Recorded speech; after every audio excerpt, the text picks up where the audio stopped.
The inclusion of Deadpool 3 finally stems around the fact that we're getting a version of Wolverine in the Marvel Cinematic Universe, that particularly being Hugh Jackman's Wolverine from the Fox universe. If it goes in accordance with many fan theories, it'll most likely be we'll finally see like a somewhat comic accurate version of his suit worn by Hugh Jackman, and he'll probably make an appearance in Secret Wars as his final send-off to not only the character but the Fox universe as a whole. And with the idea of Secret Wars potentially resetting, soft reboot the MCU, not completely, but kind of serving as introduction to the mutants and Fantastic Four in the main MCU continuity, it's most likely that we'll get a brand new cast of not only mutants, but more particularly with the character of James Howlett Wolverine. And with this new rendition of the character, I think there's a few things that they should do to have a more comic accurate version that really stands out from Hugh Jackman's legacy, while not only respecting it, but also doing its own thing to help stand out. And then going back with the comic accurate thing, obviously a lot of people would want like a shorter actor, because, you know, James Howlett is like a pretty short character. He was, what is he, like 5'2", 5'3", something like that? You see a lot of like fan casts that, you know, try to steer in the direction of like shorter actors that aren't like 6'2", 6'4". I think it's also a really cool idea to maybe cast an unknown, like an actor that's not like A-list or like, you know, S tier in terms of popularity or success. You know, someone who's kind of up and coming, you know, to really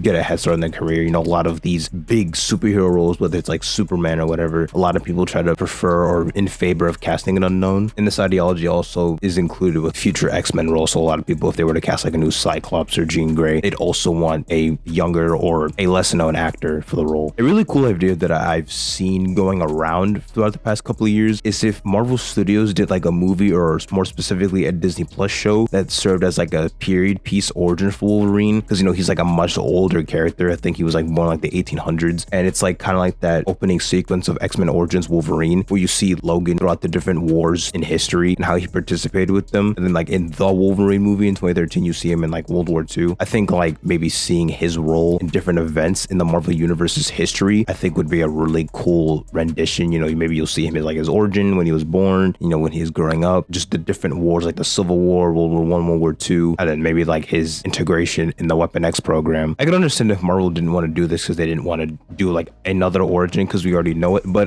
this is just a cool idea regardless. And also they would never do it, but I think it should be like a mature rated R thing. Like, it's not fundamental for it to be a good story, but, you know, just to kind of give Wolverine a different tone and feel that a lot of fans want in the Marvel Cinematic Universe. But like I said, it's Disney, so they never do it. But it did for Deadpool, so I don't know, we'll see. To add on to this future rendition of the character, I think he shouldn't join the X-Men for a little bit. And what I mean by that is that I think Wolverine shouldn't make a presence in the first X-Men movie. You know, maybe he can make like a post-credit scene cameo of sorts, but I don't think he should be the center of focus, as, you know, the X-Men are a balanced team of heroes. But the biggest issue with the Fox X-Men films is the emphasis on Wolverine in most of those movies in the Fox universe. Many other big X-Men felt underdeveloped due to Wolverine's popularity, but if they wanted to include Wolverine in the first X-Men film, I wouldn't have an issue with it, so long as they step away from what Fox did and actually give attention and character development to characters like Jean Grey or Cyclops, for example. Like, it was very clear and evident that Wolverine was the center of attention and the big star. Like, it kind of felt like Wolverine and Friends. But like I said, if they really wanted to include Wolverine in a future X-Men film, or at least the first one, I wouldn't have an issue with that, just as long as you give each major X-Men character the spotlight they deserve and really give the chance for audiences to connect with them emotionally, be invested in their overall characters. And due to the fact that now he's in like the Disney Marvel family, you have access to pretty much every Marvel character now. You can see him interact with a bunch of other Marvel heroes. You know, he's had many solo adventures doing kind of his own thing. He has his own cast of characters kind of separate from the X-Men, but mutant related. Or you could, you know, stem ideas from like his first appearance when he fought the Hulk. I mean, hell, there's that one time in the Brian Michael Bendis run in the New Avengers, he was a part of that New Avengers team along with Luke Cage, Jessica Drew, Spider-Woman, Spider-Man, Iron Man, Captain America. And if the timeline of the Marvel Cinematic Universe ever differs or slightly alters due to the events of Avengers Secret Wars, I think seeing the ramifications of this new universe would be really cool through James Howlett's eyes, as like I said earlier, he's like a much older Marvel character and you've seen him go through many different significant events throughout history. So just seeing that through his perspective, I think would be a really cool rendition. I mean, hell, they could do like a period piece where he's in World War II. Maybe they could do something tying like Steve Rogers. I mean, it would probably break the continuity a bit, so I don't know how much they do it, but maybe they could have, say, Steve Rogers was in point A, and then Wolverine in that time period was also in point B. In the past, I've talked about